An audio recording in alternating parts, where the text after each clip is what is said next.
Hi, this is Steph Gaudreau from StupidEasyPaleo.com, and today we're making my smoky beanless chili recipe. I love this recipe because you can make this in a slow cooker or in the Instant Pot, and it's ready in no time. There's almost no hands-on cooking involved, and the flavors are so delicious, and there's no beans. So if you can't eat legumes, you can't eat any kind of beans, this is the recipe that you want to make. The first thing I do is actually prep the bacon because we want to add the bacon as a crispy topping to give a little bit of texture. And we also want the bacon fat to add that other smoky layer of flavor. So I take about a half a pound of bacon and I bake my bacon. I just lay the bacon on the tray, put it in the oven for about 15 minutes until it gets nice and crispy.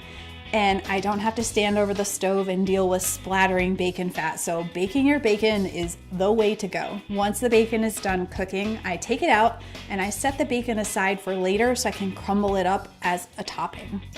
I take the bacon fat and that's what I use to fry the ground beef in, and it gives that smoky dimension of flavor. So I take 2 pounds of grass-fed ground beef and I add that to the pan, or in this case, the Instant Pot, and I'm going to just cook the beef in the bacon fat. While the beef is cooking, I throw the spices in. So I'm gonna add the smoked paprika, and then to that, I'm gonna add a little bit of ground chipotle pepper, which adds a little bit of heat. And then finally, some chili powder, and that really rounds out the flavors.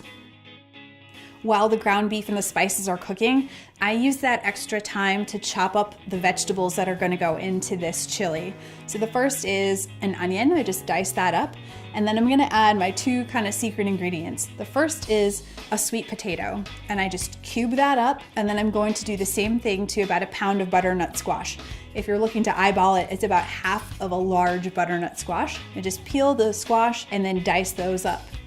When the ground beef is done cooking, I throw the onion, the sweet potato, and the butternut squash into the Instant Pot. And then I add ingredients that are gonna add some moisture to this chili. A can of fire roasted diced tomatoes, and again, it gives that like charred, smoky edge. I'm also gonna add a couple of tablespoons of tomato paste, and then I like to add a teaspoon of fish sauce. You might be thinking, fish sauce? What the heck is up with that? It makes it so delicious, I can't even describe it. You don't taste fish, all you taste is a nice savory background of flavor. I give everything a good stir so that everything is combined, and then I'm gonna put the lid on the Instant Pot. Manual for 10 minutes, and that's it. 10 minutes and you have a delicious chili. I serve this with a little bit of green onion and then crumbled bacon on top. And that's really it. For more recipes just like my smoky beanless chili, head over to StupidEasyPaleo.com.